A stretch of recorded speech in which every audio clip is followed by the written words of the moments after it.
guys, welcome to the Updike Family Homestead. Today we're going to be talking about canning venison stew.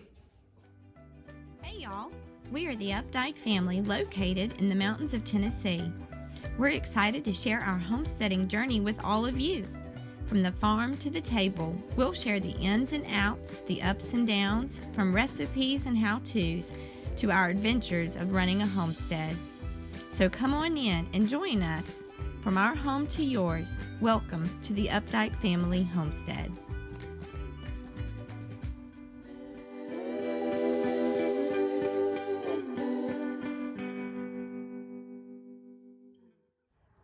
All right, guys, let's begin. So let's first of all talk about the ingredients that you're going to need to go ahead and can your venison stew. Now, you can actually use this recipe to can beef stew. You can use beef. I'm not sure about chicken with this particular one, but beef or venison, and of course venison is deer.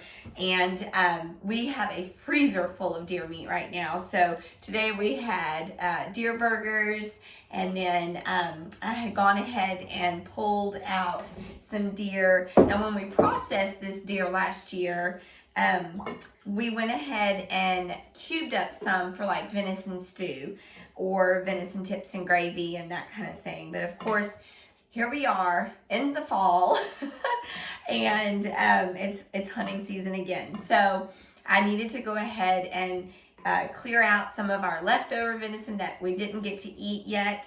And I'm gonna go ahead and just can it into meals that we can just pull off the shelf, throw it into a pot and cook it all together right then. So go ahead, grab your beef or venison cubed, and then you're gonna need probably about 4 to 6 cups of potatoes. It just depends on how much venison you have or how many potatoes you actually like in your stew. These are just regular potatoes, and I've peeled them, washed them, and put them into chunks about that big. And then you're also going to want some carrots. And then I also went ahead and diced up some onion. So my onion is ready. Now in the venison, I have salt and peppered it, and I've also added in about 4 cloves of garlic. So it's been marinating in this delicious seasoning. You're also going to want to get a bubble popper for your mason jars. That way you can stick this in here and get all of those air bubbles out. You're going to want some canning salt, a funnel, and what else? A pressure canner. Now we're going to be doing this at 10 pounds of pressure. So this, of course, when you take, if you just have the one lid, then it's 5 pounds. And then when you add the second ring on there, it makes it 10 pounds of pressure. And then I also grabbed, these have already been washed and sterilized. So you want to make sure that your quart jars or your pint jars, whatever jars that you're using to can, you want to make sure that they've been washed and sterilized. This is a wide mouth just because it's a little bit easier for me to put everything in there. Now, you can do several different things as far as the juice is concerned. You can use water, but either way, you want to make sure that your liquid is hot. So you can use water that's been boiled. You can use store-bought beef broth if you want to. I actually had quite a bit of soup bones still, so I went ahead this morning and made a bone broth. So this is from my soup bones that I collect. You know, and that sounds kind of crazy, but you know, I save all of our bones to use to make our bone broth. And then I also use scrap vegetables like vegetable peeling from potatoes or carrots or onions or garlic, whatever it is, whatever vegetable it is. I use all of those peelings, celery, and I throw it all into the pot. So my broth is ready. It is hot. So that's what you want to make sure, that whatever liquid that you're using, it is hot. All right, that's it. That's all the ingredients that you're going to need. I say let's go ahead and get started. So I'm going to move these mason jars forward and bring over the venison And I'm basically just going to kind of eyeball this, but it's like a handful right now. So I'm putting about a handful of venison into each mason jar. That one needed a little bit more. And you're starting with the venison first. So the meat needs to go onto the bottom.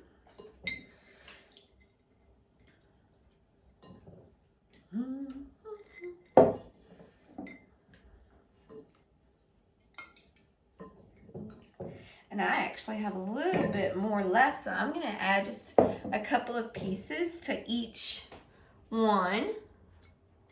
You don't have to cook your beef or your venison before you can them. You can if you want to, but you do not have to.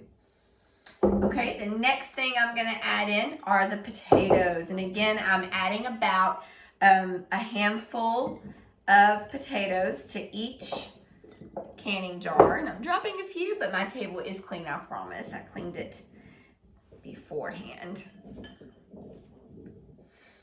Okay.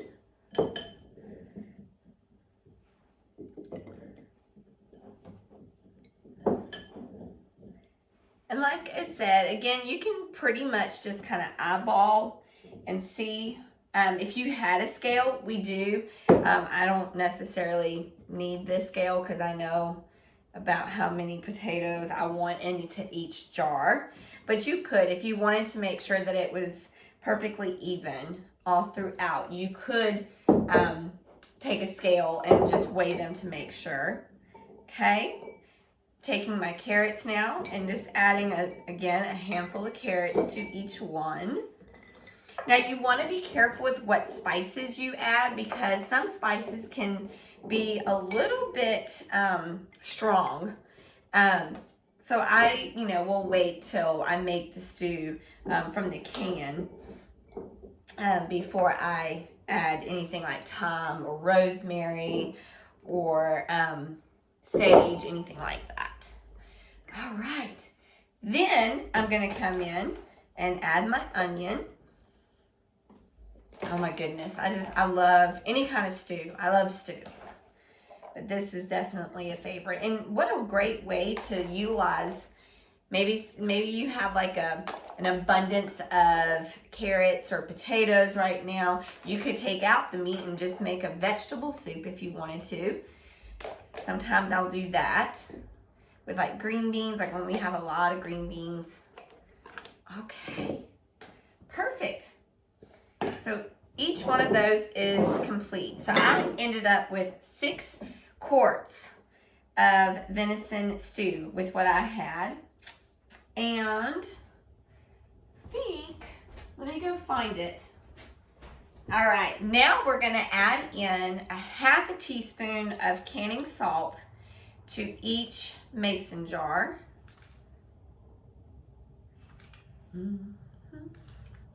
And yes, my hands are dirty. They get dirty when I'm doing canning, but I find it just as easy to use my hands. Now, I know, because I've been canning for a long time, I know that I'm looking for a 1-inch headspace. So if you have one of these funnels and if you stick it in, the 1-inch mark is right where the neck begins. So right at the base of the neck. Now, I do like using the funnel when we're pouring that broth over because I don't make a mess. And it just kind of guides it in there. So I'm going to add in my liquid to that 1-inch mark, which is at the base of the neck of the mason jar. You just want to make sure that you don't go above. Okay, that's 1. Now, while you're preparing your jars to be canned, you want to go ahead and start your water in your pressure canner. A little bit more in that one. There we go. See, I just made a mess, but that's okay. Cooking can sometimes be a little messy. Now, let's say that I have some bone broth left, which I believe I will have a little bit left over. I am going to also can that because I love to have delicious homemade broth on hand I use broth in almost everything that I cook. Almost, not everything, but almost. So basically what I like to do is I like to gather all of the vegetables as I'm cutting. I'll show you. I grab out my container and all of the peelings from onions or anything, any vegetable. I just put them in here. I put the lid on and then it goes into the freezer. Typically, once I have about 2 of these full, then I come back and make that vegetable broth, or I add it in with the bones and I'll make a bone broth. Okay, so I've got 2 more jars left. Now, you want to make sure that when you are canning anything at all, that you use new lids. You do not want to use lids that have been used or have any kind of damage to the seal, especially, because then you risk getting things like botulism or E. coli, and we don't want any of that in our food. It'll make you sick. So you just want to make sure that you use clean jars. And I always wash the jars when I put them away. But, you know, we live on a homestead and we have critters. So I always rewash. It doesn't matter. And I do have a little bit of broth left. So that's exciting. Oh, that makes me so happy. All right. Now what we're going to do is we're going to take our bubble popper and you're just going to kind of slide it around to make sure that you don't get any bubbles. You don't want to have anything in there that, you know, you risk it not sealing. Once you've done that, take the rag, your clean rag, and just wipe that seal. Place your new lid and secure it with a ring. Now I'm only going to finger tighten, which means I'm not going to like have my husband come in and manhandle it. I'm just using my fingers to tighten that. Now isn't that a delicious quart? Look at that. All right, next we're just going to kind of repeat this process for the rest of these mason jars.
So all 6 of my quarts have lids and rings on them. And at this point, I'm going to go place them into the canner, okay? All right, so now that all of our quarts or pints, if you're using pints, are in our canner, our lid is on. You wanna make sure that you put 10 pounds of pressure. So with this canner, this pressure canner that I have, you know, again, it has this little thing, and it's really kind of cool because this thing unscrews, and if you just used this would be 5 pounds. I'm adding the additional weight, so that's going to be 10 pounds of pressure. Make sure you put that lid back on as tight as it, let's see, there it goes, and then put it on top. So we're going to process this for 1 hour and 30 minutes because I used quarts. My canner held all six of those wide mouth quart jars. You do not want to start your timer though until You don't want to start your timer until you start hearing this jiggle noise, and then your pressure goes up. Till this little pressure gauge goes up. And once that happens, then you can set your timer. So we'll come back after this has been processing. Thank you guys. See you soon. All right, guys, so it is the next day. It's been 24 hours since I canned the venison stew. And what I did was I removed the 6-quart jars from the canner with my tongs and put them and let them kind of cool off on this towel. Now, before you store them, you want to make sure that you remove the ring and then just make sure that these sealed. If they did not seal, so if you can still hear the click click sound, or if it's too not tight on here, if it's not sealed, basically you can stick it in the refrigerator and use it within the next 24 to 48 hours. But all of mine sealed successfully. You want to make sure that you label the top with what it is. So we're going to write on here venison stew, and then you're going to want to write the year. So November 2020. And this way, any one of us can go and just grab a jar of healthy venison stew right off of the shelf and pop it open and put it into the pot. You can eat it like it is once it's cooked in the pot for a little bit, or you can add some diced tomatoes. You can add some flour at that time and really thicken it up a little bit. You could add in some mixed vegetables. You can make it however you want to make it, but it is tasty just like it is. That's it for our venison stew. I hope that you guys enjoyed. Have a great one and be blessed.